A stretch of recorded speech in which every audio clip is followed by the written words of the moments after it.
Bom dia, alunos. Hoje a gente vai dar continuidade no estudo de astronomia e eu parei falando do Kepler e aí é continuar, né, na ideia do trabalho do Kepler, mas é mais interessante a gente deixar o Kepler mais uma aula para frente e a gente nessa aula aqui eu vou explanar aí o que a gente conhece hoje sobre o Sistema Solar e a gente vai ter aí no Classroom, né? Outros artigos que você vai usar para acompanhar essa aula de hoje.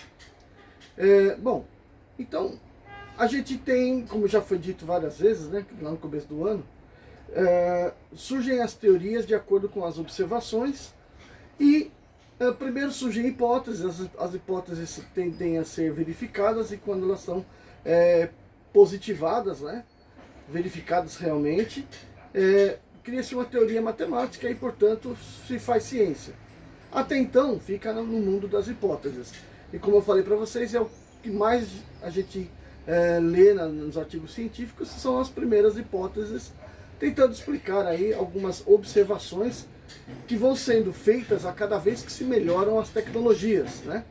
Então, por exemplo, o Hubble permitiu que o homem pudesse enxergar o universo mais longe, mais profundamente, e aí encontrar objetos e situações diferenciadas, das quais precisava ter uma teoria para explicar. Criaram-se várias hipóteses e aos poucos vão se verificando uma ou outra e assim por diante. Bom, o que a gente tem como uma comum, né, na comunidade científica é que o universo surgiu do Big Bang, isso cerca de 14 bilhões de anos atrás, e aí, portanto, das radiações primordiais, das forças primordiais, surgiram as primeiras partículas. Então, as primeiras partículas começam, obviamente, com as partículas elementares, né? O elétron, o pósitron. Tem lá também o bóson de Higgs, que é uma partícula que permitiria a formação de outras partículas maiores, né? Para que pudesse formar a matéria. Bom, então a gente não vai entrar muito no campo nesse campo aí, mas vamos dizer o seguinte, mas e os elementos mais pesados, como é que eles aparecem, né? Então a ideia é o seguinte, nuvens de hidrogênio, o que é o hidrogênio? É o próton, que já não é mais uma partícula elementar, porque ele é composto de quarks, ou, portanto ele é partículas que se juntam compondo uma segunda partícula, uma partícula secundária. Então o próton é uma dessas partículas. E ele tem carga positiva e tem grande durabilidade, ou seja, desintegra em muitos milhões de anos. E, portanto, o próton lá está com uma partícula positiva quer dizer, uma carga negativa positiva, uma carga elétrica positiva. E o elétron, que é uma carga elementar, tem carga negativa e é a mesma intensidade, só que o positivo e negativo. E uma das forças primordiais, né, é aquela força eletromagnética que faz com que prótons positivos e elétrons negativos se atraiam. E aí o elemento mais simples é o hidrogênio, que é um próton e um hidrogênio. Bom, até aí você já sabe bastante. E aí massas e massas de hidrogênio se formam, e o que acontece? A outra força é a força gravitacional. Então, na presença de massa, essas massas começam a se atrair. Que a gente vai estudar aí mais para frente ainda. Aí essa força gravitacional vai fazer com que as massas se aproximem. Bom, e aí uma grande massa de hidrogênio se comprime, né? Vai se comprimindo, se comprimindo, se comprimindo, e os hidrogênios mais centrais começam a sofrer uma pressão muito grande e acabam por fundir. Nessa fusão surge outro elemento, o hélio, né? Ocorre uma série de reações e dessa reação, o produto final dessa reação é o hélio, que é um outro elemento químico. E aí, portanto, quando acontece essa formação, há uma liberação de energia, porque a energia está contida no átomo. E quando esses átomos vão se fundir, uma parte dessa energia é liberada. E essa energia liberada empurra a massa de hidrogênio para fora do centro. E depois ela começa a contrair de novo por gravitação. E depois mais explosões afastam. Então começa a haver um pulso, né, de onda, um pulso que vai ter uma periodicidade, e quando isso se torna uma certa periodicidade, começa a haver então o nascimento de uma estrela, né? Então, enquanto era massa de hidrogênio se comprimindo, a gente está falando que era uma protoestrela, né? Alguma coisa que tinha um potencial para virar estrela. Mas quando começam a acontecer essas reações e elas têm então um ritmo de acontecimento, aí nasceu a estrela, e aquilo vai continuar por, né, milhões, bilhões de anos. Então nasce uma estrela, beleza. Aí uma dos finais que a estrela tem, por exemplo, é quando está acabando a quantidade de hidrogênio, em compensação ela tem muito hélio. Aí o que vai acontecer? A gravidade continua. Os átomos de hélio são comprimidos e vai ocorrer uma série de fusão, surgindo no final o carbono. Para que isso aconteça, novamente, grandes explosões vão expandir essa estrela. E aí essa explosão vai fazer com que a estrela, de uma forma total, ocupe um volume muito maior do que o que ele ocupava. Então, o que aconteceu aí? Ela se transformou numa gigante vermelha. E aí essa gigante vermelha vai começar a queimar lá dentro o hélio produzido do carbono, né? O próximo passo é essa estrela começar a acabar o combustível dela, ela começar a comprimir-se novamente, até que os átomos de carbono vão se fundindo, e por final forme o ferro. E aí teremos uma estrela de ferro. Bom, isso é uma morte para a estrela. Como poderia também ser a estrela ter outro final, virar uma estrela de núcleos de nêutron, né, só, e aí ela só manda raio-x, que é praticamente uma coisa que é a estrela de ferro. Pode ser que ela se transforme que ela exploda, né? Então a contração é muito grande e ela acaba explodindo, e aí forma uma estrela, uma nova, que é, segundo as definições que já são as primeiras que eu tive lá, quando surge uma nova, essa explosão faz com que a massa se afaste do centro, né? E em algum momento essa massa vai dar origem a novos protoestrelas. Mas pode ser uma estrela supernova, que então nessa explosão não permita que forme pequenos aglomerados, e aí a massa vai se espalhando indefinidamente aí pelo universo. Bom, essas são algumas vertentes. Pode ser que, de acordo com a massa que tiver, ela colapse sem explodir, formando um buraco negro. É uma outra probabilidade também de acontecer. E tem objetos muito estranhos, são os quasares, que são como uma estrela que está explodindo, mas ela está emitindo tanta radiação quanto se fosse uma galáxia, né? Então, uma das ideias é que o quasar seja a explosão de um buraco negro, né? Ainda não sei se isso já está sendo provado ou descartado, mas é uma hipótese aí. Bom, então, o que eu quero chegar nessa conversa toda? Primeiro de tudo, motivar você, nessa conversa, a procurar saber quais são as novas teorias que tem, né, através de revistas científicas como a Scientific American, ou então procurar na internet mesmo, né, vários assuntos que te conduzam, né, a aprender um pouco mais sobre esse assunto, ou pelo menos se informar melhor sobre este assunto. Pelo menos saber as teorias novas que tem, e daí, né, você formar a sua própria compreensão disso tudo. Bom, onde que eu quero chegar? Eu quero chegar ao seguinte, que aqui na Terra a gente encontra elementos que são mais pesados que o ferro, né? O chumbo, prata, ouro, urânio, etc. Diversos elementos são muito mais pesados do que o ferro. E de onde é que vem esse material? Então, a explicação melhor que tem, e a com a qual eu entendo, eu concordo, né, é que o Sol tenha sido uma estrela que se formou a partir de uma estrela que explodiu. Então, houve uma nova, né, e da explosão da nova surgiu o sistema solar, o nosso Solzinho. Só que se a gente olhar para o nosso sistema solar, a massa dele é praticamente a massa do Sol, né? Os planetas contribuem de maneira irrelevante. Então, poxa, não poderia ser só isso. Tem que ter mais alguma coisa, tem que ter mais uma massa. E a estrela mais próxima que nós temos aqui é Alpha Centauri. Então, há essa teoria de que tanto o Sol quanto o Alpha Centauri tenha surgido de uma estrela irmã, né? uma estrela mãe, né? E aí, portanto, Alpha Centauri seria nossa irmã aí em formação.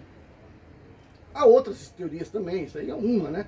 Mas existem outras também, que existe todo um aglomerado de estrelas e que, de alguma forma, o Sol está envolvido nesse aglomerado, mesmo sendo uma estrela secundária. E aí, portanto, se faz essa teoria medindo várias distâncias, né? Então, embora aqui nós estamos próximos de Alpha Centauri, tem outras que não estão tão distantes assim e que fariam parte de um mesmo aglomerado de estrelas. Bom, teoria é essa ou aquela, né? Isso vai variar com o tempo, né? Como eu falei, a ciência vai estar sempre, tem uma dinâmica, né? Que está sempre aparecendo um novo assunto, uma nova descoberta. Então a gente vai seguir esse raciocínio que eu passei aqui. Então houve a explosão, parte dessa massa toda começou a orbitar em torno de um ponto. No centro praticamente ficou 99% da massa toda formando o Sol, e do restante, que era um espalhamento geral, né? Imagina uma esfera de partículas e corpúsculos, de poeira, né? Que vai começar a rodar em torno desse centro. Então, dessa rotação, essa esfera se vai achatando e forma um disco. E esse disco vai tendo acúmulo de poeira de diversas distâncias do centro. Então, a grande quantidade de poeira que esteve separada do centro é justamente foi chamada de região fria, né? Região fria porque não estava assim tão submetida ao calor vindo do Sol direto, né? Então a região da temperatura era bem mais baixa. E ali formou-se um núcleo rochoso, que seria Júpiter, e praticamente com grande parte da matéria sólida. E essa matéria sólida rapidamente começou a sugar a parte gasosa, formando um planeta, né, extremamente grande, e um dos primeiros, né, a formar. Próximo a ele formou Saturno, que também teve as mesmas características, porém o núcleo, né, ainda até hoje ainda há dúvida se existe ou não matéria sólida no núcleo, e aí formou Netuno e depois Urano. Bom, e mais centralmente, né, mais a região chamada região quente, havia uma grande quantidade de partículas, mas ali a colisão entre partículas era muito maior, porque a circunferência em torno do centro era bem menor, raio bem menor. Então o número de partículas, embora menos partículas, colidiam muito mais. Então ali demorou para se formar os planetas centrais. Pouco gás, a maioria do gás ficou lá na órbita onde está Vênus, né? Que Vênus é que tem uma atmosfera mais densa. E formou-se a Terra e Marte. Uma das teorias é que formou a Terra, onde está a Terra eram dois planetinhas que se formaram, que colidiram, fundiram, dessa fusão cuspiu uma parte dessa matéria formando a Lua. Então houve existe essa teoria aí, né? E o que acontece? Grande quantidade de matéria lá nos confins do sistema eram jogados, ainda são jogadas para dentro, porque os grandes planetas que se formaram, por atração gravitacional, atraem partículas, mas nem sempre necessariamente elas ficam presas a ele, então elas são praticamente catapultadas para dentro do sistema. E aí vai colidir com os planetinhas que estão mais internos. Então uma das ideias é que a água que nós temos aqui na Terra tenha vindo dessa forma, né? Se formou originalmente lá, né, na região fria, o gelo. Esse gelo foi lançado para o interior e aí colidiu com a água, com a Terra. E aonde nós estamos na Terra, nós estamos numa região onde a água se apresenta na forma líquida, né, não na forma de gelo, que é o grande a grande situação, né? A grande razão pela qual a vida se desenvolveu aqui, né? Bom, então tá aí uma descrição do que estava acontecendo. Para que se formassem os planetas, era necessário ter partículas que se juntaram. E essas partículas foram chamadas inicialmente de planetesimais, né? E eles se juntaram, formando pequenas rochas que vão se juntando e tal, e formam-se os planetas. Desses 8 planetas formados, o mais massivo é Júpiter, depois é Saturno. E você vai fazer uma conta aí, verificar quantas vezes Júpiter é mais massivo que os outros, de acordo com a tabela que eu vou passar para vocês. Aí vem Saturno e tal, aí você tem Urano e Netuno. Existe uma questão de que, outra teoria, né, de que houve ressonância gravitacional entre esses planetas. Por exemplo, o que é isso? Quando eles estão oscilando muito próximos, muito próximos, né, no mesmo raio, e o que vai acontecer? Eles vão se deslocar. Houve uma migração de Júpiter mais de fora para dentro do sistema, Saturno mais de dentro para fora. Então houve um distanciamento deles. Urano e Netuno acabaram por trocar de posição. Urano veio mais para dentro e Netuno foi para a órbita mais distante.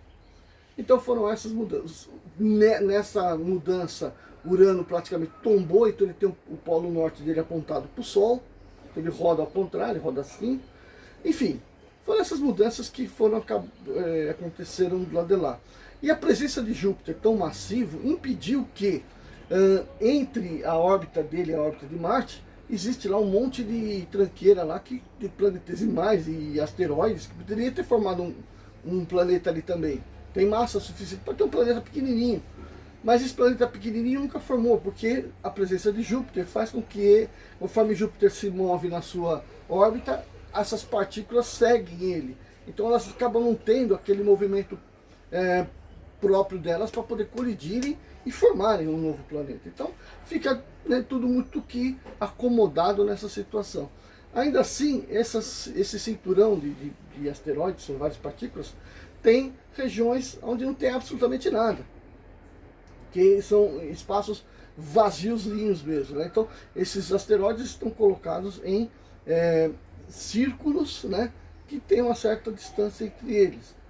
Então justamente a presença de Júpiter ali tão próximo impede que se formem outra coisa a não ser essas partículas aí. Algumas delas são arremessadas para dentro e outras são arremessadas para fora desse cinturão.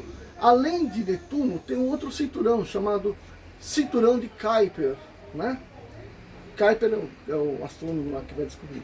Então, o cinturão de Kuiper, onde também tem inúmeros corpos pequenos. Lá está Netuno, lá está Plutão. Um pouco mais para dentro está Plutão. Plutão teria sido um asteroide atraído pela órbita de Netuno e que passou a ter uma órbita diferenciada, né? E portanto ele foi enxergado como um planeta. Mas aí começou a se definir o que é planeta, né? Planeta, a princípio, seria um corpo que gira em torno do Sol e que ele tem um corpo esférico. Por que tem um corpo esférico? Por que não pode ser um negócio compridinho? Porque se ele for esférico, vai implicar que a gravidade dele na superfície seja mais ou menos constante. Então, se a gravidade é mais ou menos constante, ele vai formar essa bolinha. Então, é uma definição para o planeta. O planeta tem que ser um corpo esférico. Legal, ele tem que estar girando em torno da estrela central, que é o Sol. E acontece que Plutão tem essas duas características, né?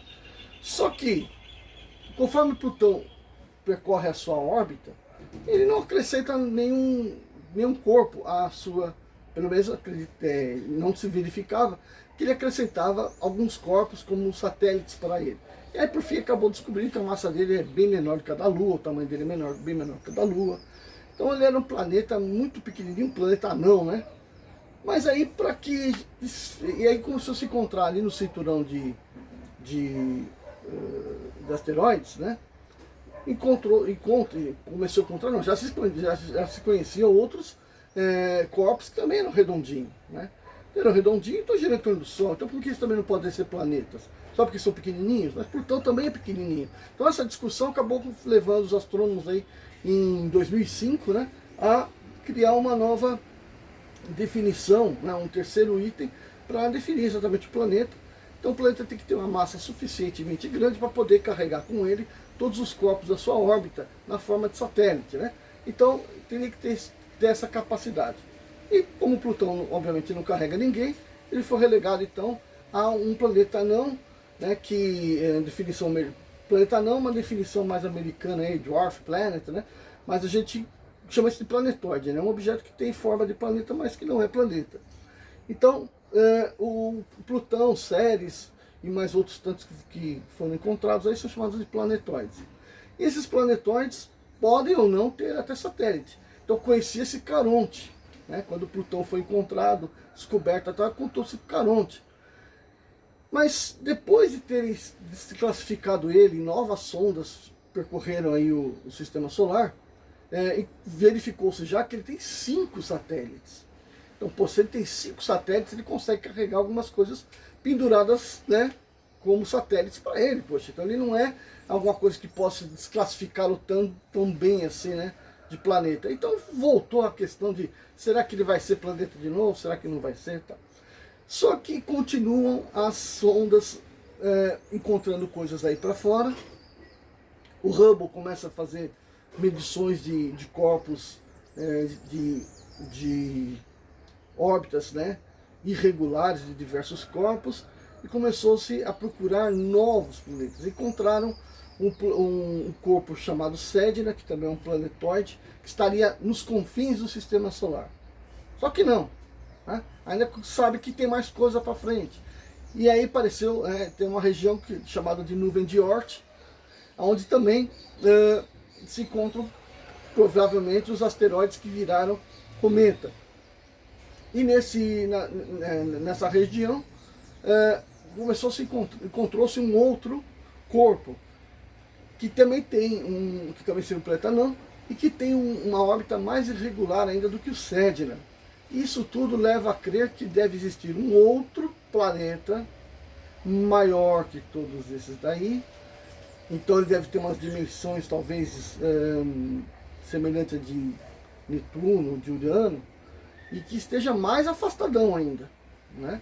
E que até agora não foi verificado, mas teoricamente previsto. Então essa é a questão da importância da teoria, né?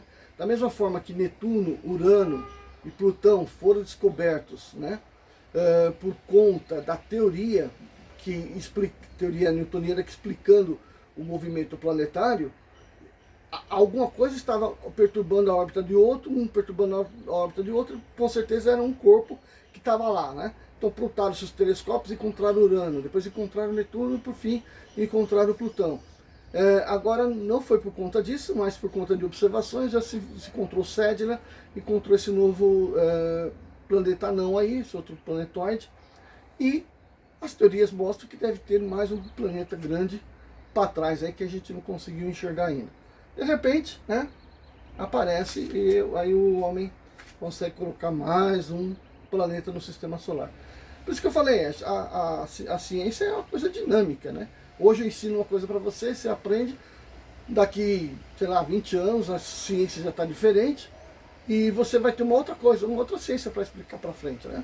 Então, muito interessante isso. Bom, então nessa conversa toda, eu expliquei para você o que é um planeta, o que é um planetoide, portanto o asteroide. O que é o asteroide? Bom, o asteroide ele também está girando em torno do Sol, porém ele não tem uma forma redonda, né? Então qualquer coisa que está girando em torno do Sol é um asteroide. O cometa é aquele asteroide que perdeu a sua órbita original e passou a ter uma órbita muito excêntrica, ou seja, uma órbita muito achatadinha em torno do Sol. E ele pode ter origem na órbita, aliás, na nuvem de Oort, pode ter origem no cinturão de Kuiper, ou pode ter origem aqui no cinturão de asteroides entre Marte e Júpiter. Então, o cometa é um asteroide que tem uma órbita muito excêntrica. Bom, quando o cometa se aproxima do Sol, ele se superaquece e forma a cabeleira, né? A cabeleira e a cauda. A cabeleira é a poeira que vai se levantando da desintegração da superfície, e a cauda porque o vento solar empurra isso para frente, né? Então essa cauda vai no sentido oposto do que está indo o cometa. Mas isso quando o cometa está se aproximando. Depois que o cometa está voltando, a cauda vai na frente dele, porque a cauda segue o vento solar. O vento solar, as partículas que são empurradas do centro, do Sol para o sistema. Então essa cabeleira, essa cauda, já é a matéria desintegrada que vai ficando espalhada pelo espaço. E aí, por exemplo, a Terra passando por essa região onde está cheia dessas partículas. O que acontece? O campo gravitacional atrai essas partículas e elas penetram na atmosfera. Então, enquanto elas estão perdidas lá em cima, são chamadas de meteoroides, né? Ou seja, tem forma de meteorito, mas não é. Então são só partículas que estão lá suspensas. Quando elas entram na atmosfera, surge o fenômeno meteoro, que é quando essa partícula incendeia, né? A atmosfera faz com que o atrito com a atmosfera faz com que ela esquente demais, incendeia, forma um rastro luminoso no céu. Esse rastro é o meteoro, tá? Agora, se ela não queimar todinha, né, se sobrar alguma coisa dela, vai chegar na superfície. A maioria vai cair dentro d'água e outra parte, né, pelo menos um terço, deve cair pela superfície sólida do planeta. E aí a gente chama isso de meteorito. Captura esse meteorito e se estuda qual que é a constituição do meteorito. E isso vai nos dar informações de como que como são os materiais ao longo de todo o sistema, né? Nos vários cinturões que a gente conhece aí, né? Que tem lá, que matéria que tem lá. E para o desaponto de todo mundo, não tem matéria diferente nenhuma, né? Sempre ferro, silício, sempre as mesmas coisas que a gente encontra aqui na Terra. Então a gente se diferencia os meteoritos em três categorias, né? Os sidéritos, que seriam formados apenas por metal, os aerólitos, que são formados apenas por silícios, silicatos, né, rochosos, e os siderólitos, que são parte metal e parte rochoso, que é o mais comum de encontrar. Bom, então essa aí é o nosso sistema solar. Faltou dizer dos satélites. O que é um satélite? A Lua é um satélite. Por quê? Porque ela não poderia ser um planeta. Ela é redondinha, né? Ela gira em torno do Sol. Não, aí que está a diferença. O satélite é aquele corpo que está girando em torno de um planeta. Então, o Plutão tem lá o Caronte e tem mais outros 4 que giram em torno dele. Então, não está girando diretamente em torno da estrela. Está preso em outro campo gravitacional. Então, esses indivíduos são chamados de satélites, né? Então, por exemplo, poderia ser um asteroide, que nem Marte. Marte tem 2 satélites, Phobos e Deimos, que são asteroides, né? Parecem umas batatas lá perdidas no céu, e que giram em torno dele. Então, deixou de ser um asteroide, propriamente dito, para ser, então, um satélite, um satélite natural. Ok? Então, essa é o nosso sistema solar. Aí você vai ter algumas perguntinhas sobre esse assunto, todo discutido aí. Você também tem pergunta com relação à aula anterior, e vai ter material para você acompanhar, né? Que eu estou simplesmente passando isso que eu estou falando para vocês de forma escrita. E aí pode ser que eu esteja esquecido de falar alguma coisa aqui que vai estar lá no nosso material. Então você deve ler, né? Na verdade eu não vou colocar o material direto, vou colocar o link, né, para o site Physicline. Aí você vai lá, tá lá o conteúdo todo, inclusive você vai encontrar também um resumo das aulas que vão vir pela frente aí, que é falando de forma um pouco mais matemática aí sobre os trabalhos de Kepler, né, a lei de Newton, e a gente vai entrar nas aplicações disso. Com a lei de Kepler, né, quando eu estiver falando de Kepler, eu já vou introduzir aí o conceito de movimento circular, que é para a gente não perder nadinha, tá bom? Então, até a próxima aula nossa. Tchau, tchau.